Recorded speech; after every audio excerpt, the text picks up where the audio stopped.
Seja bem-vindo ao canal de Fora da Gaiola. É com muito prazer, com muita satisfação que eu recebo hoje vocês aqui no canal. Quero mandar um abraço para todos vocês que estão assistindo o canal e vou mencionar o nome de alguns, é claro, alguns que já comentaram aqui. Quero mandar um abraço especial para o Adriano Carvalho, que está sempre com a gente aqui no canal, comentando, participando dos estudos, falando comigo no WhatsApp, em secreto também. Muito obrigado, Adriano. Sinta-se à vontade para fazer seus comentários também aqui no YouTube, tá bom? Quando você quiser pontuar alguma coisa que eu tô falando, se não ficou muito claro, se eu fui exagerado em algum ponto, ou se faltou alguma coisa, por favor, pontue. E isso que eu tô falando pro Adriano serve para você também que tá me assistindo, tá bom? Não sou perfeito, eu não sou doutor em teologia, eu sou apenas um pesquisador teológico, de teologia, de história da igreja.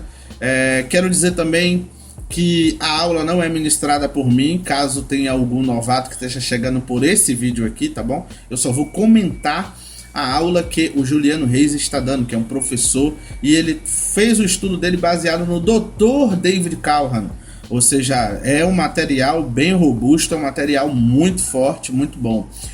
Quero mandar um abraço também para Bruno Ribeiro Oficial, que tem um canal aí no YouTube também e chegou aqui no canal de Fora da Gaiola. Então muito obrigado pela sua presença, Bruno Ribeiro, sinta-se à vontade. Quero mandar um abraço especial para Girlene, que é a minha mãe, que acompanha os meus trabalhos. Eu sou um homem bem sucedido, que tem o privilégio de congregar junto com a sua mãe e de tê-la também acompanhando aqui o seu trabalho na internet, de divulgação do Evangelho. Quero aproveitar a oportunidade de dizer para você que eu sou youtuber. Eu tenho outros 2 canais que não tem nada a ver com o Evangelho. Um onde eu sou profissional de entretenimento e o outro é um canal de turismos e viagens, tá bom? Então, se alguém conhecer a minha voz aí... Então, o que mais eu posso falar? Mas aqui eu não sou profissional de entretenimento, nem estou falando de turismo. Esse canal não tem fins lucrativos, eu desejo fazer o trabalho para o meu Senhor de todo o coração. Eu estou aqui para trabalhar, para trazer esclarecimento para você. Já falando nisso, um abraço para Rodrigo Meirelles e Geisa, que é esse casal abençoado e bonito de Deus que acompanha aqui o trabalho do De Fora da Gaiola. Quero mandar um abraço especial também para o Neném, que é meu cunhado, o Emerson Oliveira, que também acompanha aqui o De Fora da Gaiola junto com a sua noiva, a Gabi, agora eu lembrei o nome. Um abraço também para dona Bárbara, que não gosta de ser chamado de dona, gente, é Bárbara, Bárbara Freire. Um abraço para você e para seu esposo, que é um homem muito decente, um homem honrado, o Luiz. Um abraço para você também, Luiz. Um abraço para Filipão e um abraço também para quem, meu pai? Tô esquecendo de quem, gente, aqui. Freitas Santos, que também acompanha aqui o De Fora da Gaiola. Um abraço para você, Freitas, e para sua família. Mandando um abraço também especial, aquele abraço do coração para Misael Cruz, o meu amigo, que tem o privilégio de vez em quando vir aqui nos cultos do De Fora da Gaiola aqui no meu lar. E também acompanha o trabalho da gente aqui pela internet. Então eu sou um homem privilegiado. Estou muito feliz de ter a amizade de todos vocês, de estar conhecendo todos vocês, tanto aqueles que eu conheço pessoalmente, como aqueles que eu conheço aqui pela internet. Então muito obrigado, seja bem-vindo e obrigado pelas palavras, as críticas construtivas que vocês têm trazido aqui no canal. Sinta-se à vontade e vamos para mais um vídeo. Vamos soltar o play aqui, gente. Agora eu acho que é uma coisa que vai tocar bem para nós, os cristãos primitivos. Nós falamos dos líderes, nós falamos antes dos homens que estiveram à frente da igreja, dos principais líderes. E os principais líderes sempre escrevem muito, é engraçado isso, Provavelmente daqui a 200, 300 anos, certamente nós vamos estar... nós não, porque daqui a 200, 300 anos acho que eu não vou estar aí. Mas a igreja vai estar falando de homens que defendem a fé hoje, como o John MacArthur, vai estar falando, com certeza. São líderes reconhecidos mundialmente e que escrevem muito. Certo? Então é isso que acontece. Não, sabe, gente, não é diferente. A gente às vezes tem uma noção assim de que nós somos muito diferentes daquelas pessoas de 2000 anos atrás. Não é diferente, nós somos iguais. Iguais. A gente é só mais acomodado, as coisas são mais fáceis para nós. Só isso. Mas a nossa forma de pensar, as nossas atitudes, é tudo a mesma coisa, não é diferente. As coisas sempre se repetem, os líderes vão escrever sim, eles vão mandar cópias dos livros para os outros, eles vão ser reconhecidos, eles vão ser avaliados, vai haver crítica, é sempre a mesma coisa. Nunca se iluda com esse tipo de pensamento de que, não, naquela época eram diferentes e tal. Não, gente, é sempre a mesma coisa. Claro que lugares em que não há civilização, aí é diferente. Uma tribo indígena lá em que é tudo muito arcaico, aí sim, aí é uma vida diferente. Mas aí é Império Romano. Império Romano. Boa parte dos gênios da humanidade estavam ali. Então a gente não pode se iludir quanto a isso. Vamos falar dos cristãos primitivos. Vamos começar, pode passar aí. Vamos começar falando da igreja. Antes disso, eu quero fazer um comentário aqui. Quero relembrar você que aqui na descrição desse vídeo tem um link, tá bom? Onde eu estou disponibilizando no Mediafire a minha coleção da patrística e a minha coleção de alguns livros apócrifos do Velho Testamento. Para você que está acompanhando o curso, já sabe. Mas para você que pode estar chegando por esse vídeo e ainda não sabe, estou disponibilizando, o link está aqui na descrição, tá bom? Pode baixar, é de graça. Como o curso aqui também é de graça, a gente também está disponibilizando de graça. Igreja, como é que era a vida de adoração? Como é que era o culto? Como é que funcionava tudo isso naquela época? Nós temos fontes para a gente saber como que era. Nós temos o Didaquê, nós temos um livro de Hipólito. Hipólito era um presbítero de Roma, bem crenqueirinho ele, mas ele escreveu um livro interessante, A Tradição Apostólica, fala muito sobre como a igreja funcionava. A primeira apologia de Justino Mártir também fala. E as próprias cartas de Plínio, o governador da Bitínia, para o imperador Trajano. Porque aí o Plínio dizia como que funcionava, eles são assim, eles fazem assim. Tudo isso aí são fontes para que a gente saiba como que a coisa funcionava naquela época. O povo de Deus reunia-se fielmente no dia do Senhor. Isso aí não dá para marcar quando começou a ideia do dia do Senhor. Isso aí sempre existiu na igreja, o dia do Senhor. E naquele tempo os presbíteros diziam assim para a congregação, eles acreditavam firmemente em Hebreus 10, 25. O que diz lá em Hebreus 10, 25? Vamos lá? Exatamente. Não deixando de congregar-vos como é costume de alguns, eles criam isso firmemente. E os presbíteros diziam assim, quando você não vinha ao culto no dia do Senhor, você estava rasgando e despedaçando o corpo de Cristo. Os caras eram duros. Então era a expressão que eles usavam. Há escritos que indicam que em muitas congregações havia culto, não só no dia do Senhor, mas também em vários dias durante a semana. Tem alguns lugares de culto era todos os dias. Quero dar uma pausa e comentar. Aí vocês falam, esse bicho comenta demais, mas eu acho que enriquece a aula, né? Sempre que ele tem aquele aluno chato que fica levantando a mão toda hora, né? Que às vezes parece que é para ser exibido, mas não é, porque incrementa a aula, enriquece a aula, é a minha opinião. Eu era um desses alunos chatos. Uma coisa que ele fala aí, gente, eu já tinha mencionado a vocês, e isso vai se repetindo pela igreja ao longo dos séculos. Nós, seres humanos, somos muito religiosos. Veja, o crente que faltasse o culto no domingo era tido como um cara que estava desviando, velho. Um cara que cometeu um pecado gravíssimo. E a gente vai ver isso se repetir no protestantismo. Logo ali na época de Calvino, um pouco já saindo ali de Calvino, né? Já tinha-se o hábito de o crente que não fosse à igreja no domingo era preso. E você aí criticando o seu pastor, que reclama com você quando você não vai ao culto dia de domingo. Ele diz, crente, lugar de crente na igreja é lugar de crente no domingo é na igreja, meu filho. O que é que você está fazendo fora da igreja? Não era para você estar aí em casa assistindo Faustão, era para você estar na igreja. Hoje só reclama. Nessa época aqui, não era só reclamar com a pessoa, não era só dar uma bronca na pessoa. Você era chamado a atenção na frente da igreja inteira e era um negócio complicado, tá bom? Era um negócio muito complicado faltar o culto do domingo. Por que no domingo, gente?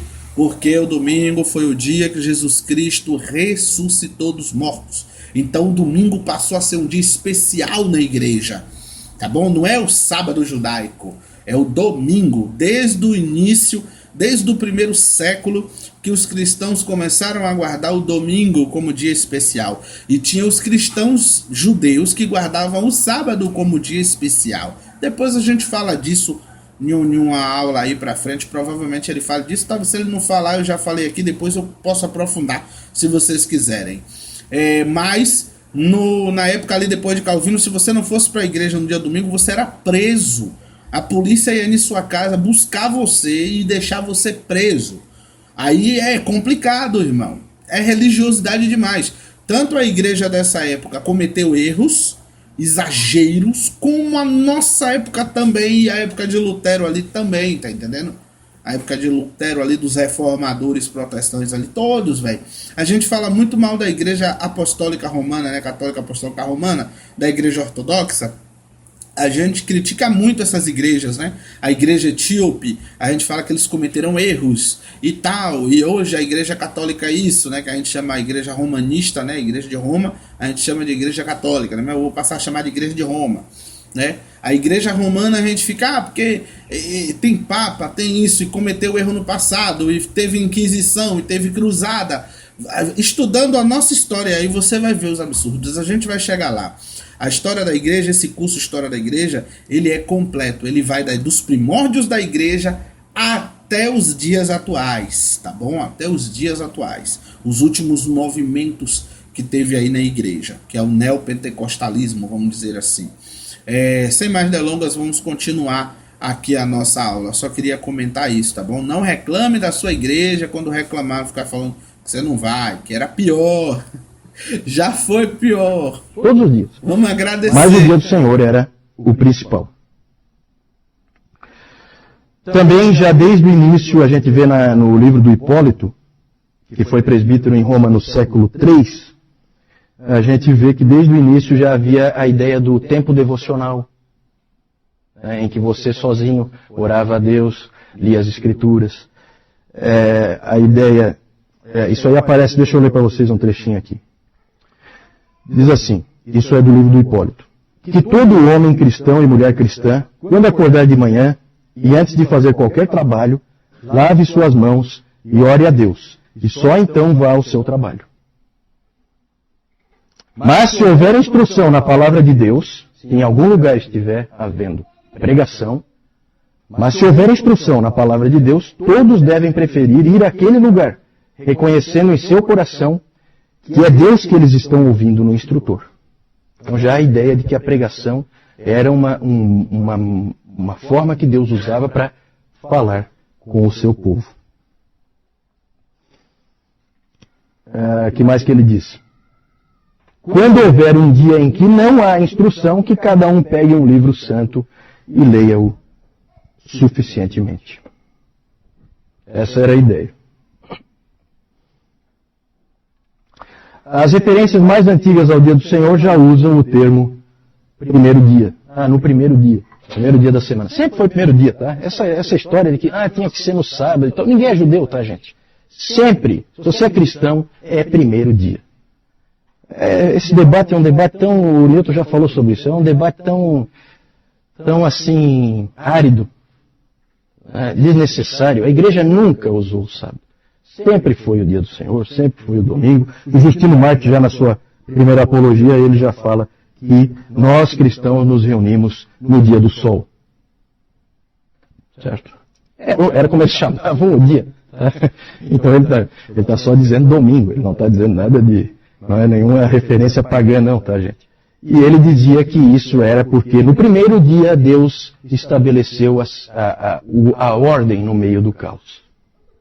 E também, com os cristãos, no primeiro dia, ele ressuscitou a Cristo e estabeleceu a nova criação. Ali. Vou dar uma pausa aqui para fazer um comentário sobre isso, né, que os adventistas ficam muito chateados. Os adventistas acreditam que aí a igreja romana, né, a igreja católica romana, ela adulterou esses textos e que isso foi invenção da igreja católica e que os cristãos verdadeiros adoravam o sábado. Mentira. Mentira deslavada. Nessa época aí, a igreja romana nem existia. Não existia. Isso aí é antes do concílio de Nicéia, é antes do, como é que chama, gente? Do Constantino, né? Fazer aquela coisa toda da união da igreja do Estado. Isso aí, Justino Marte, por exemplo, viveu no ano 165 depois de Cristo. Justino Marte foi martirizado no ano 166, se não me falha a memória, é 165. Ou seja, o período de atividade dele deve ter sido do ano 130 140, mais ou menos aí. Vamos imaginar que o Justino no ano 140 150 tivesse na sua atividade de professor de teologia, né, de professor de cristianismo, vamos dizer assim. E Justino Marte falava sobre a guarda do domingo, né, a guarda do domingo. Nós temos Policarpo, nós temos Inácio de Antioquia, nós temos Adiraquê, nós temos vários livros escritos até no primeiro século. Ou seja, primeiro século é do ano 1 depois de Cristo até o ano 101 depois de Cristo, até o ano 100, vamos dizer assim. É primeiro século, ou seja, a era de Jesus, né? A época de Jesus, a época dos apóstolos. Nós temos livro escrito daquela época ali que já tratava o domingo como sendo um dia sagrado. Agora, o que Paulo falou, inspirado por Deus, no livro de Romanos? Paulo diz em Romanos 14, vou colocar o texto aí na tela para os senhores lerem. Paulo diz que uns guardava dias. Ele fala no plural, dias. Ou seja, tinha cristãos que guardavam sábado, tinha cristãos que guardavam domingo, tinha cristão que guardava sábado e domingo, né? Fazia a sua devoção a Deus no sábado e no domingo, entendendo que os 2 dias eram sagrados. E Paulo diz que tem pessoas que guardam dias, que tem dias como sendo sagrados, e tem outros que não guardam dias, que para eles todos os dias são iguais. O Senhor Deus é Deus de todos, e Paulo diz, aquele que guarda dia não fale mal daquele que não guarda, e aquele que não guarda não se intrometa na vida do que guarda. Mostrando que na igreja primitiva já tinha gente guardando sábado e domingo, e aqueles que como eu não guardam dia nenhum. Para mim todos os dias são santos. Para mim, depois da ressurreição de Cristo, todos os dias foram santificados ao Senhor. É assim que eu penso, é assim que eu vejo. Todos os dias nós devemos adorar a Deus. E eu acredito que a maioria dos cristãos da atualidade também tem esse pensamento, de que todos os dias são iguais, todos os dias são santos. Você pode adorar a Deus no domingo, você pode trabalhar no domingo, você pode adorar a Deus no sábado, você pode trabalhar no sábado, você pode adorar a Deus na segunda, na terça, na quarta, na quinta. Dias só serve para marcar o passar das horas, o passar do tempo. Dia só serve para marcar o passar do tempo, para mais nada. Dia não tem misticismo em dia, tá bom? Dia só serve para passar o tempo. O que é o dia? Vamos dizer assim, né? Vamos começar pelas horas. O que são as horas? As horas é a marcação do tempo de um dia. As horas são importantes para eu saber em quanto tempo eu estou, né? Qual o meu tempo, em que tempo da história eu estou vivendo. A hora, né, daquele dia. E os dias é como se fossem as horas da semana, né? O dia serve para você se situar em que momento você está vivendo. E as semanas são uma maneira mais alongada também da gente processar o tempo, né? Da gente quantificar o tempo, da gente entender em que tempo nós estamos. E aí vem os anos, os dias, os anos, os meses, tá entendendo? As centenas de anos, os milhares de anos, tudo isso é só para a gente ter uma noção de tempo. É só para marcar tempo, é marcação de tempo. Não tem nada de sagrado nisso, tá bom? Porque Jesus ressuscitou no domingo. Se você for ver, há variações direto o tempo inteiro. Se você pega o calendário hoje, o que foi domingo, né? Hoje, vamos imaginar que hoje seja domingo. O calendário do ano que vem, quando você vai pegar a mesma data, o domingo caiu em outra data. Por que isso? Porque é só uma contagem de tempo, nada mais. Os dias, os anos, os meses, as horas são só contagem de tempo. É a maneira que nós seres humanos descobrimos para contar o tempo, para descobrir nosso prazo de validade, né? E é isso aí, tá entendendo? Então essa é a resposta aí para essa questão aí. Vamos embora, vamos continuar nossa aula aqui. Essa é a justificativa, tá? Para ser no primeiro dia, pelo menos assim que eles usavam. Aí uma parte que vocês não vão gostar muito, alguns de vocês aí. As reuniões eram sempre muito cedo. Muito cedo. Sempre antes do sol nascer. Sempre. Eles diziam que era na hora do canto do galo. As reuniões ocorriam, o culto era nesses horários, sempre muito cedo. Por que isso será, hein? Provavelmente porque as pessoas tinham que trabalhar, certo? Porque não existe essa folga que nós temos hoje. Isso aí nós vamos ver por que existe hoje. Ou também por uma questão, pode ser também por uma questão de privacidade, para se proteger. Em alguns lugares pode ter tido esse elemento também. Eles se reuniam em casas, não existiam templos, igrejas, isso aí é uma coisa que vem muito depois. Pronto, para você que acompanha o canal de Fora da Gaiola, agora saindo de uma boca que não é a minha. Nos 4 primeiros séculos não existia templo cristão. A igreja era no modelo como é aqui em casa. Na verdade, a gente é no modelo da igreja primitiva, né? As igrejas se reuniam na casa das pessoas. Praticamente na casa do presbítero, tá bom? A igreja ficava reunida na casa do presbítero. Um exemplo na escritura, quando Paulo escreve a Priscila, dizendo, um abraço a Priscila e a igreja que se reúne em sua casa. Aí ele fala, um abraço a Filipe e a igreja que se reúne em sua casa. Um abraço a Timóteo, né, a outra pessoa lá, e a igreja que se reúne em sua casa. Essa frase aparece na Bíblia várias vezes, mostrando que a igreja, na época do apóstolo Paulo, se reunia nas casas. A gente vê falar, e foi para a igreja, e perseguiu a igreja. A gente começa a imaginar com a mentalidade de hoje, templos. Não. Gente, como é que na época da perseguição, alguém colocaria uma placa de igreja, Jesus Cristo é o Senhor, pare de sofrer. E ainda botaria o desenho do rosto de algum apóstolo lá desenhado a grafite, né? Pregação, preletor da noite, apóstolo Paulo, a cabeça mais pedida do Império dos Judeus, não ia deixar passar. Preletor da noite, Pedro, venha, curas, milagres e sinais aqui hoje. Aí até igreja, que imagine só na igreja dessa época, né? Coloca lá a placa, igreja de milagres, glória a Jesus Cristo, venha receber seu milagre, Jesus está aqui. Imagine, num tempo em que a igreja era perseguida, isso não tem sentido, não faz a menor lógica, não tem lógica pensar nisso, tá bom? Mas fora a lógica que não tem, nós temos textos bíblicos que falam disso, e nós temos também textos históricos que falam disso. Por isso que ele afirma que o local de reunião era na casa dos cristãos. Por isso eu afirmo, né, ao pessoal da Ellen G. White, que fala muito que as igrejas protestantes são filhas da igreja romana, e eu quero dizer que você também é filha da igreja romana. Você segue o modelo de culto ocidental. Você é a imagem da igreja ocidental. Você tem templo? Tenho. Tem templo, não tem? Tenho. Você tem púlpito? Tenho. Né? Para a pessoa pregar no seu púlpito, tem que ter uma vestimenta especial? Tem. Né? Aí você fala, não tem que ter não. E o paletó e a gravata é o quê? Uma vestimenta especial.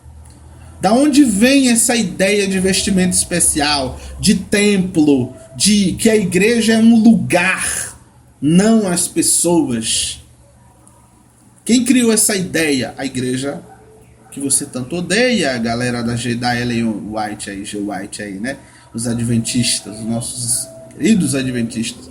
Quem criou essa ideia foi a igreja católica romana. Isso vem do romanismo, tá bom? Então eu quero deixar isso claro aqui, porque eu sei que tem irmãos adventistas assistindo e agora a essa altura se remoendo, né?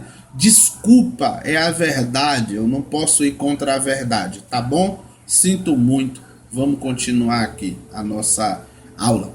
Muito depois, Então eles se reuniam em casas, normalmente era a casa do próprio pastor, que era adaptada, ele morava numa parte e na outra parte se usava para fazer as reuniões. Então era muito comum derrubar paredes para aumentar o espaço, né, e poder reunir as pessoas ali para o culto. Havia sempre leitura da palavra e pregação. A leitura da palavra, pelos registros que a gente tem, não era aquela leiturazinha, vamos ler um salmo. Não, se lia às vezes um livro inteiro das Escrituras. Era às vezes a oportunidade que aquele escravozinho lá tinha de ouvir as Escrituras. Se ele não ouvisse ali, ele não tinha em casa. Então havia essa leitura da palavra e sempre uma pregação. A pregação podia ser em cima de um outro texto das Escrituras ou em cima do próprio texto que foi lido. Uma pausa aqui para a gente fazer um comentário. Lembra que eu falei com vocês na aula passada que não tinha a necessidade do bispo, né, de se ter alguém no culto ali conhecido, algum bispo conhecido, um presbítero conhecido. A necessidade da sucessão apostólica existia porque as pessoas não sabiam ler, porque a Bíblia não ficava na mão de todo mundo. Olha ele falando aí, ele confirmando o que eu tinha falado na outra aula. Nessa época, não só o escravo não sabia ler, mas várias pessoas não sabiam ler. A alfabetização não era comum no Império Romano. A alfabetização não era comum nessa época. Tá bom? Por isso, nem todo mundo tinha a Bíblia. Para que você vai ter a Bíblia em casa se você não sabe ler? Pare e pense. Tá bom? Então a oportunidade que tinha para ler era no culto. Por isso que o cara pegava no culto, pastor, pregador, ele ia logo 3, 4, 5, 6, 7, 10 capítulos de Mateus. Aí no outro culto já terminava Mateus e já entrava por Marcos. E tinha cultos, né, pessoas que tinham mais tempo, lia o evangelho inteiro, né, no caso um evangelho inteiro, livros inteiros do Novo Testamento, porque era a maneira de aprendizagem, de memorizar, tá entendendo? Era a maneira. Eu sei que em alguns pontos tinha alguém que levantava a mão, fazia alguma pergunta, porque isso faz parte da didática, né? É assim. Então vamos voltar para cá, vamos nessa. Vinha então o presbítero e explicava aquilo, esmiuçava. Como é hoje? Não tem diferença nenhuma. É a mesma coisa, tá? A pregação sempre existiu. Havia oração também. E a oração, quase com certeza, pelos registros que a gente tem, era de pé. As pessoas oravam em pé. Ainda hoje na Igreja Livre da Escócia ainda é assim, né? É interessante que eles ficam de pé para orar e eles sentam para cantar.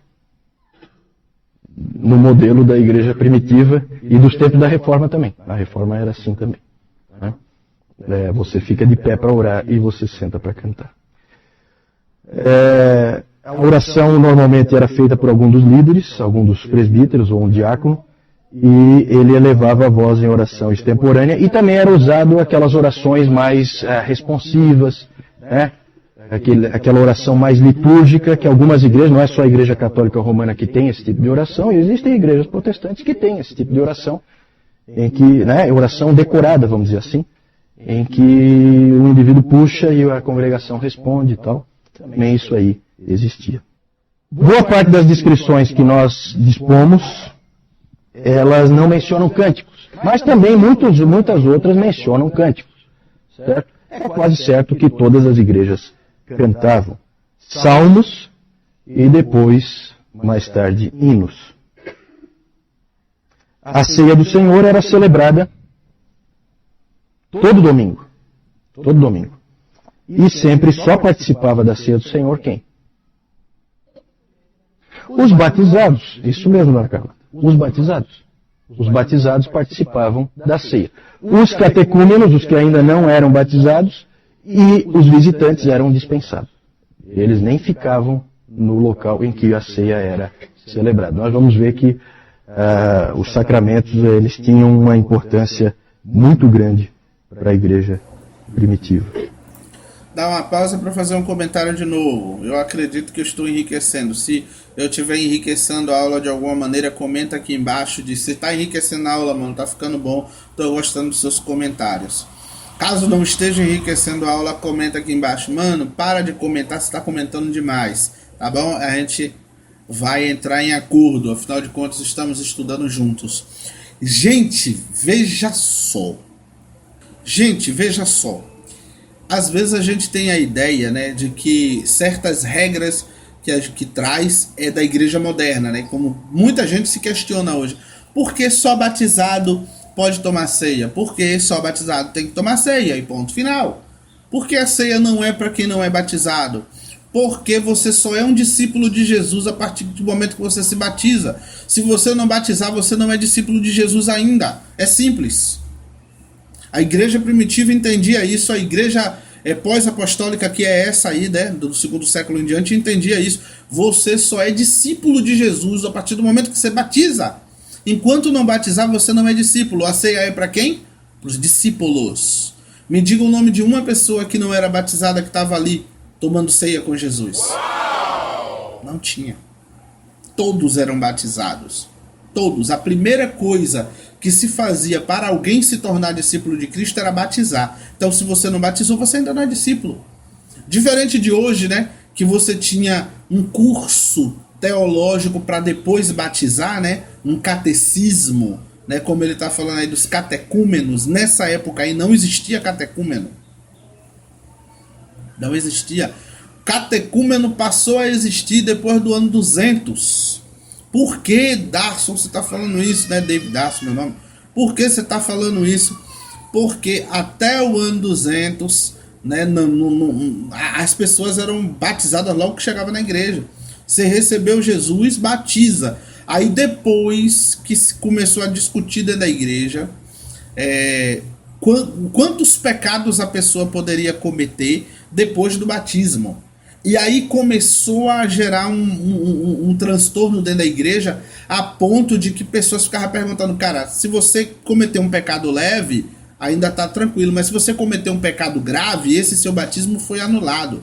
Você perde a sua salvação, você tem que recomeçar. Mas aí só pode batizar uma vez. E agora? O que é que faz? Você tá perdido. E aí começou a ter conversas nesse sentido dentro da igreja.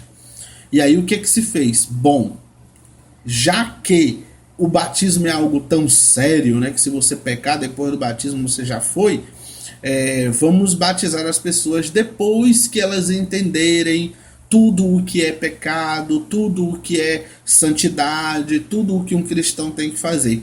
Aí depois disso, né, que começou a dar aula de teologia às pessoas antes de batizá-las, né? Ela fazia uma catequese com as pessoas, né? Os catecúmenos. Mas isso a gente vai ver lá no ano 200 e pouco, né? Não é no ano antes do ano 100 e nem logo ali depois no ano 120, 130, 150. Nós não vemos isso, tá bom? As pessoas chegavam na igreja e era batizado logo. E aí vem um erro da igreja. Pô, a ceia, por que no passado a gente tinha fama de como é o nome, gente? De canibal, né? Porque chegava nesse momento, tinha visitante na igreja. Sempre teve visitante na igreja. Aí chegava no momento da ceia, os irmãos, olha, vocês que não são batizados e vocês que são visitantes, vocês têm que se retirar agora nesse momento, porque agora nós vamos comer o corpo e beber do sangue de Jesus Cristo. Nós vamos participar da Eucaristia. Nós vamos participar da Santa Ceia. Nós vamos participar do alimento sagrado. E aí o pessoal perguntava, que alimento sagrado é esse? Não, nós vamos comer o pão, não, nós vamos comer a carne, que é o corpo do Senhor Jesus Cristo, e vamos beber o seu sangue. Acabou. Não explicava que era o vinho, nem nada. Só falava, alguns ficavam do lado de fora, né? Saíam, fingia que saíam. Ficava curioso, que parte da reunião é essa? Que é fechado, é o que? Uma seita, é maçonaria? Gente, tudo que é secreto, tudo que faz aquele âmbito de mistério é complicado. E a igreja fazia mistério em cima do momento da Eucaristia, fazia mistério em cima do momento da Santa Ceia. Fecha as portas, fecha tudo aqui, que agora é o momento da ceia. Você vê que até agora, né, no passado aqui, há 30, 40 anos atrás, ainda era assim. Eu alcancei a igreja, né, que quando ia ter ceia, fechava as portas. A Igreja Assembleia de Deus mesmo, no ano de 2003, 2004, quando ia ter ceia, fechava as portas. Tá lá o culto, tudo aberto. Olha, vai ter ceia, fecha tudo, fecha. Por quê? O que vai acontecer ali sabe? É complicado, faz aquele tom de mistério demais, aquela coisa demais. Não é assim. Isso fez com que as pessoas ficassem lá de fora, algumas tentassem ouvir, e quando ouvia dizer, o rapaz pegando um pedaço de alguma coisa na mão e dizendo, vamos comemos o corpo do Senhor, bebamos agora o seu sangue. Pronto, o povo estão comendo o corpo de Jesus Cristo lá e bebendo o sangue dele. O povo é canibal, são gente do ruim. E aí espalhava essas notícias aí dizendo que os crentes era gente ruim.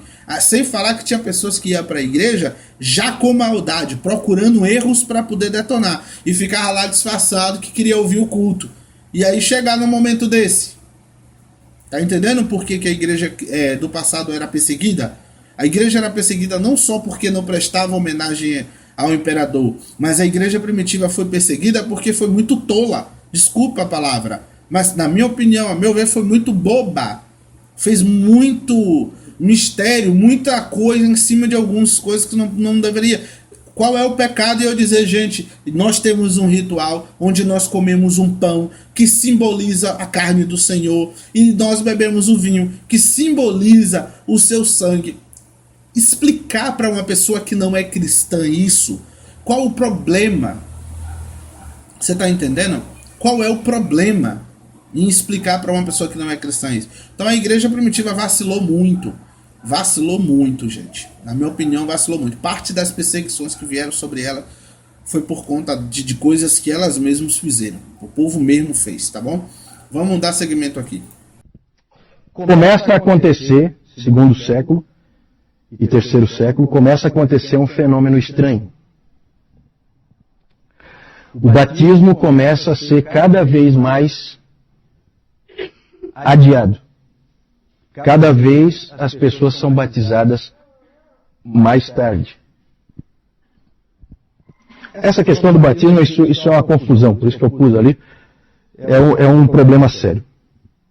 Porque começou a crescer uma estranha visão de que o batismo lavava os pecados. Olha só como é que as coisas começam a aparecer, as distorções doutrinárias. Então começou a aparecer essa ideia de que o batismo lava o pecado. E aí, era uma coisa muito grave voltar a pecar depois de ser batizado. Porque o batismo só podia ser um. Não podia ter dois batismos. Então eles começaram a adiar o batismo para que não houvesse o risco do indivíduo pecar e aí não ter mais como lavar o pecado. Interessante, né? É uma coisa esquisita isso aí. E essa prática antibíblica aí, ela foi ganhando força em várias igrejas. E com isso passou a levar muito tempo para o batismo. Havia muita instrução e preparação dos catecúmenos. Os catecúmenos passavam realmente por Eles eram cobrados, eles eram exigidos, eles eram provados. Eles praticamente faziam um seminário para ser batizado. Para vocês terem uma ideia do tempo, podia ser 3 anos. O tempo em que você ficava sendo treinado, estudando, aprendendo com os mestres. Eles iam, ensinavam, percebiam em você se você estava crescendo, se não estava crescendo, se você era fiel, se você não era fiel. Eles te cobravam. Os catecúmenos podiam usar o título de cristãos, eles podiam dizer para os outros, eu sou cristão. Lembram da Perpétua e da Felicidade? Elas eram catecúmenas, elas não eram ainda, elas eram cristãs, portanto, mas elas ainda não eram dos fiéis. O grupo dos fiéis é o grupo dos batizados, é o grupo dos que podem ficar na hora da ceia. Então o título de fiel eles ainda não podiam usar. De qualquer maneira, a igreja passou a ser muito cuidadosa com o batismo. Aqui eu vou dar uma pausa para fazer um comentário final aqui, praticamente final. Olha só que problema sério. Jesus disse que quem não come e não bebe da sua carne e do seu sangue não tem parte no reino dele. Isso ele falou em João 6. Né? Quem come e bebe do sangue tem a vida eterna. Quem não come e não bebe não tem a vida. Então, você proibir as pessoas de tomar ceia e adiar o batismo dela. Você está adiando a bênção na vida dela. Você está adiando digamos assim, a comunhão dela com Jesus. A igreja primitiva vai responder por isso. A igreja dos primeiros séculos vai responder por isso. Como nossa igreja hoje tem várias outras coisas que tá. Olha, onde eu quero chegar nesse exato momento é o seguinte: nossa geração tem neopentecostalismo, tem um bocado de loucura. Hoje em dia, muita doideira. É unção da zebra, unção do gato, unção do cachorro. Tem muita loucura nos dias de hoje. E nós vamos responder por todas essas loucuras. A igreja primitiva foi fiel, foi santa, foi poderosa em vários aspectos. Mas existem outros aspectos em que ela pecou, em que ela não foi muito bem, em que ela tropeçou. E no final das contas ela vai responder por isso também. Tá bom? Era o que eu tinha para dizer. Eu não sou a favor de adiar demais o batismo de ninguém. Eu gosto de seguir como estava no Novo Testamento.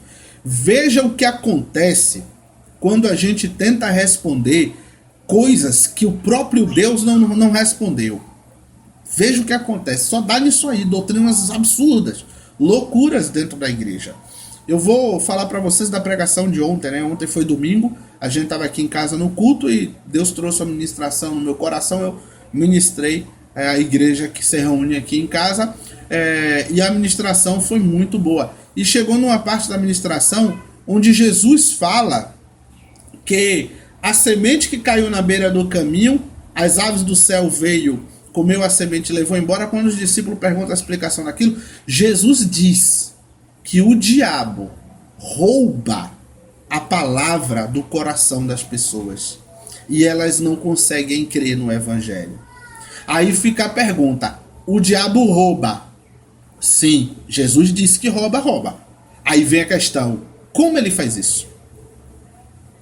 Como Satanás rouba a palavra do crente? Como Satanás rouba a palavra para que as pessoas não creiam? Como Satanás rouba a palavra e não deixa que algumas pessoas creiam? Não sabemos, é mistério de Deus. Jesus falou uma coisa que acontece, mas ele não explicou como isso acontece. Sabe o que a gente como igreja tem que fazer? Falar que a coisa acontece.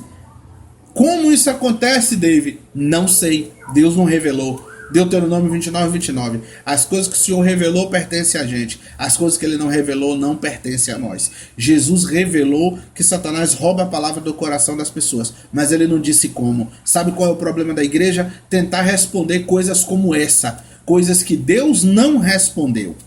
Jesus não ensinou. Jesus não respondeu. Aí vai a gente, em cima de várias conjecturações, cria doutrinas como essas aí. No final da preparação do catecúmeno, era comum ele ter que fazer uma série de vigílias. Sabe o que é vigília, né? Você sabe o que é vigília? Você sabe? Ficar a noite inteira acordado, orando, né?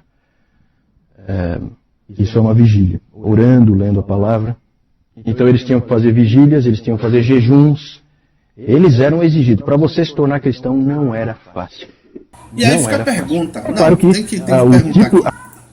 Agora eu pergunto para você: Jesus mandou fazer isso aí? Onde está escrito que Jesus mandou fazer isso aí? Você consegue ver a religião entrando? É complicado, gente. É muito complicado. Jesus não mandou. Eu não acho bonito. Passei 3 dias orando a noite toda, a madrugada inteira orando para ser batizado. Eu não acho bonito isso. Eu olho isso e vejo como fraqueza na fé. Fé fraca. Você vai jejuar 7 dias antes de se batizar, 8 dias, 10 dias, 15 dias. Pra quê? Por quê? Jesus falou que era para ser assim. João Batista recebia todo mundo no rio e mergulhava ele lá. Jesus fazia a mesma coisa. Jesus não colocou esse tipo de doutrina. Por que a gente como igreja está colocando? Você entende onde eu quero chegar? Por isso que dá erro, velho. A qualidade dos indivíduos que você acaba tendo lá no fim da linha é de primeira. São os indivíduos que vão morrer lá na espada e não vão voltar para trás. É o mártir lá, os soldados de Sebaste, que vão entrar na água e vão congelar até a morte, mas não vão sair. Certo? Então isso acabou tendo um efeito de fortalecimento da igreja. Agora, é claro que a pergunta é a seguinte: é bíblico? Né? Esse aí é outro aspecto. Só que chama atenção, né, gente? Eu não sei, para mim, pelo menos, chama atenção a importância que era dada para a ceia. A ceia era resguardada como um tesouro, em que poucos tinham acesso, poucos podiam entrar, não era para qualquer um. Então havia uma importância muito grande para aquele momento. O catecúmeno antevia aquele momento. Passou a ser comum fazer os batismos sempre no domingo de Páscoa. O domingo de Páscoa passou a ser a primeira data importante para o cristianismo, além do Dia do Senhor. Inclusive depois a questão da marcação da Páscoa virou um problema sério. Eu não vou entrar em detalhes, mas aí virou uma confusão a questão da marcação da data da Páscoa. O sentido do batismo, gente, não era claro. Como eu disse, estava ligado à remissão de pecados. E a própria ideia do pecado original, ela veio do batismo em vez do contrário. Em vez do batismo, veio da ideia do pecado original. Então era uma coisa assim estranha. Era mais ou menos assim: existia o batismo e ele tinha que significar alguma coisa. E ninguém sabia o quê. Então encaixaram um significado nele que não é o bíblico, né? O Didaquê ensinava que só podia haver um batismo. Então começaram esses outros livros a influenciar. Até hoje, todo mundo crê que só pode ter um batismo, a não ser que algum seja considerado inválido. O domingo de Páscoa passou a ser a primeira data importante para o cristianismo, além do Dia do Senhor.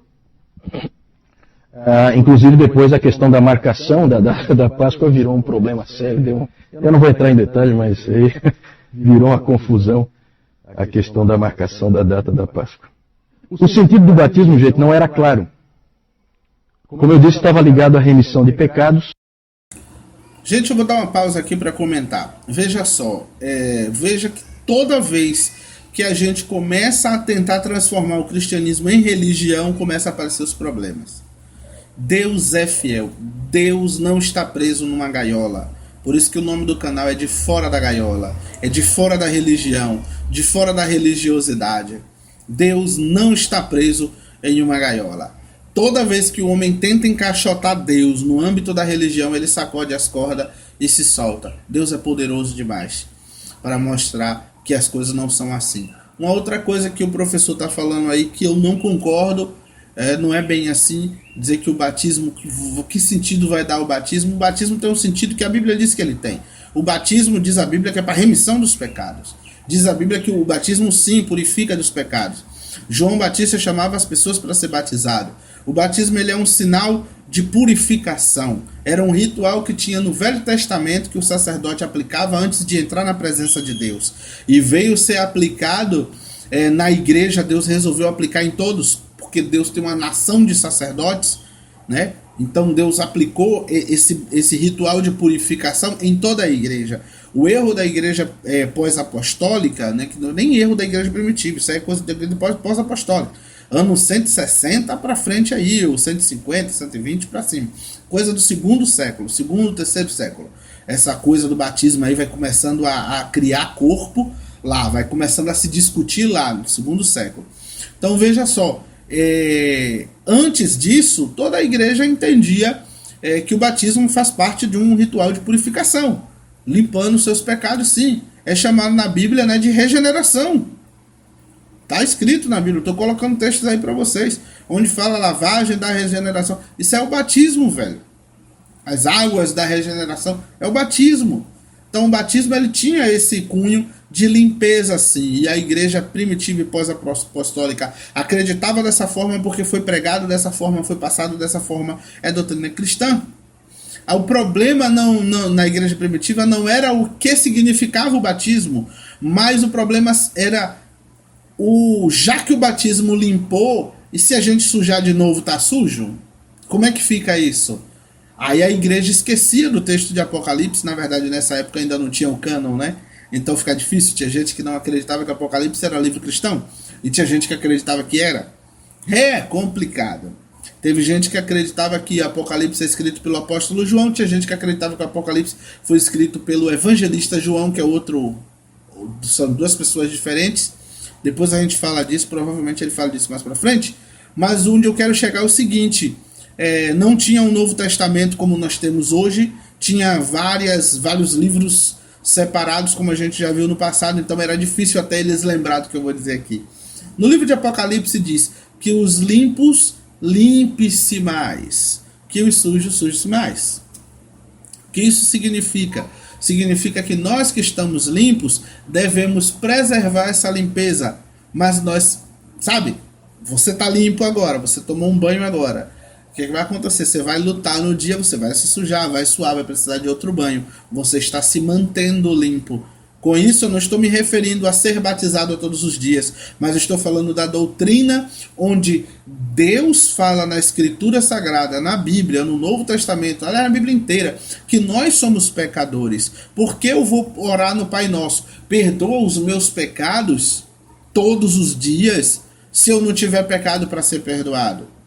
O problema da igreja primitiva foi mistificar demais a vida cristã. Eles buscavam uma perfeição prática que acabava trocando as bolas. Tá entendendo? A igreja esqueceu de vários textos bíblicos onde fala da necessidade de confessar os nossos pecados a Deus, de pedir perdão a Deus, onde fala que nós não somos perfeitos, que nós erramos e acertamos.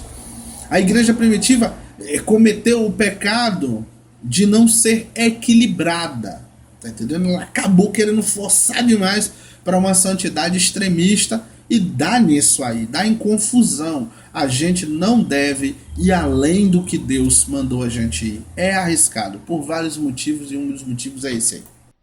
E a própria ideia do pecado original, ela veio do batismo em vez do contrário. Em vez do batismo veio da ideia do pecado original. Então era uma coisa assim estranha. Era mais ou menos assim: existia o batismo e ele tinha que significar alguma coisa. E ninguém sabia o quê. Então encaixaram um significado nele que não é o bíblico, né? O Didaquê ensinava que só podia haver um batismo. Então começaram esses outros livros a influenciar. Até hoje, todo mundo crê que só pode ter um batismo, a não ser que algum seja considerado inválido. É comum nas igrejas batistas uma pessoa que era católica, foi batizada, né, católico não praticante, não sei o que e tal, foi batizada criança, é comum ela se batizar novamente, certo? Mas só porque considera inválido aquele primeiro, pela fé que ela tem. Mas ficou. O Didaquê disse que é um batismo só e ficou. E é isso aí, é verdade.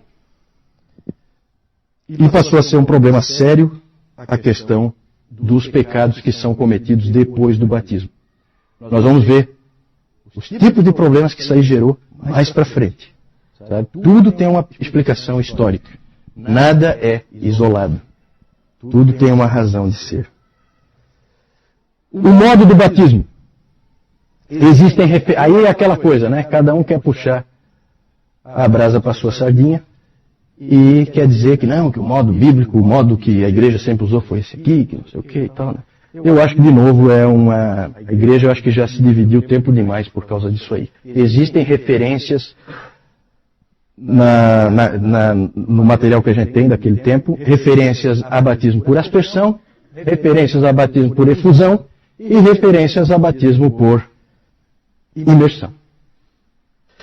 O Didaquê diz que a água tem que ser corrente e que tem que ser fria. Aí começa a aparecer essas coisas assim, né? A água tem que ser quente, aliás, tem que ser corrente e tem que ser fria. E existem várias descrições diferentes de como o batismo era feito. Hipólito diz que em Roma o batizando ficava com água pela altura dos joelhos, e aí ficava a critério de quem estava batizando se achava que ele tinha que mergulhar a cabeça dentro da água, ou se simplesmente se pegava um recipiente assim e fazia por efusão, derramava água na cabeça dele. Tertuliano diz que o batizando era imerso e depois que ele saía era aspergida água nele. Pô, isso aí é um problema, né? Esse aí cria uma confusão agora. Afinal de contas, a imersão é a aspersão. Pois é, complicado. Tudo indica que a maneira de fazer era variada e que não era um problema, não era motivo de divisão naquela época. O mais importante era a seriedade com que se encarava o batismo e não como que ele era feito. Aí vem, digamos assim, os anabatistas, né, que são os pais dos batistas atuais, né, que anabatista significa rebatizadores, né, os que batizam de novo, né, e os batistas de hoje são descendentes dos anabatistas. Aí então vou chamar assim os batistas, tá bom?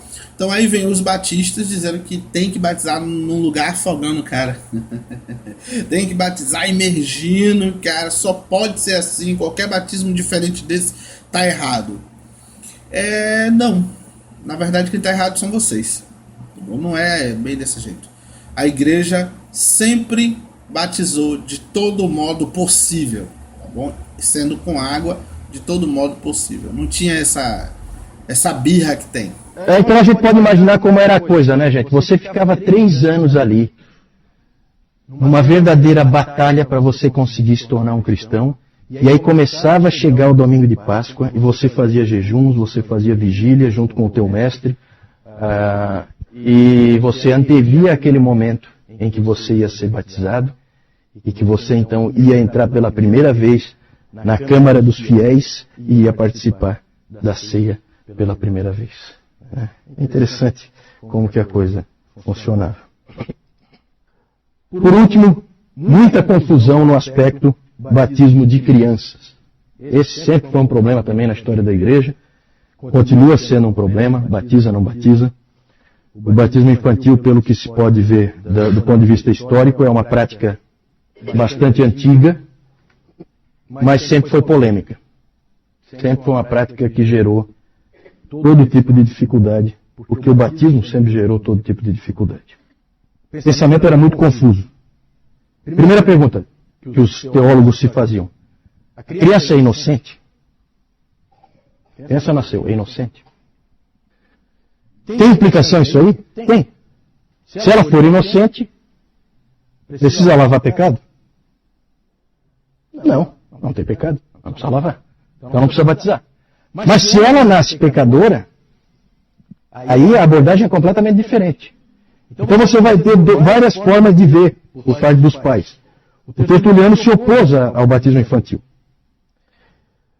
Mas o motivo não está muito claro. Ele, na verdade, a preocupação dele era muito mais com aquilo que eu falei antes. Você batiza o bebê e depois ele vai pecar lá na juventude, coisa, e aí? Faz o quê? Então o Tertuliano tinha essa preocupação. Sempre na cabeça a ideia do lavar os pecados. E outros, como Cipriano, lá de Cartago, ele disse que tinha que batizar o mais rápido possível.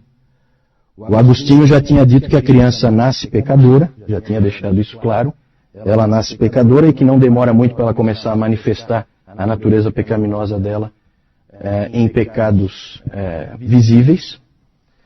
E o Cipriano também queria assim. Então ele dizia que não era nem para esperar aqueles 8 dias. Cipriano dizia que não era nem para esperar aqueles 8 dias que alguns estavam esperando, por causa da semelhança que eles faziam com a circuncisão. Alguns esperavam 8 dias e daí batizavam. Aí ele disse, não espera nem isso aí. Batiza o quanto antes, porque se morrer... Inclusive o Cipriano dizia que a criança chora quando ela nasce, não é por causa de alguma sensação que ela está tendo, ou por causa do parto, ou alguma coisa assim. Não, ela chora porque ela sabe que ela é pecadora. Ele veio com essa pérola. Eu não sei se ele entrevistou bebês ou alguma coisa assim para chegar a essa conclusão, né?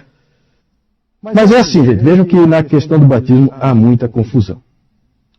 E ainda hoje há muita confusão, concordam? O batismo, e especialmente o batismo infantil, era uma prática em busca de uma teologia.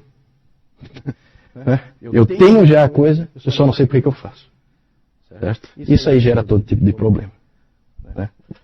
Depois, com a reforma, essas coisas começam a ser mais aplainadas, as coisas começam a ficar um pouco mais claras. Nós vamos começar a perceber, gente, o quanto nós temos que ser gratos à reforma. Porque a coisa está começando a complicar. E começa cedo. o tipo de pensamento estranho que a gente vê aqui. Bom, pessoal, acabou aqui a aula de hoje. Eu espero que vocês tenham gostado, tá bom? Tanto da aula como do comentarista aqui. Muito obrigado, eu espero ter enriquecido o seu conhecimento nesse momento, tá bom? A gente está aqui para isso. Eu não estou aqui para brigar com ninguém, não estou aqui para discutir com ninguém. Eu estou aqui para fazer a missão que Deus me deu, que é disponibilizar conhecimento a todos vocês, tá bom? Muito obrigado por vocês terem me assistido até aqui, assistido a aula. Tá, eu estou gostando bastante, viu? Está sendo muito instrutivo para mim. Até a próxima aula, se Deus quiser.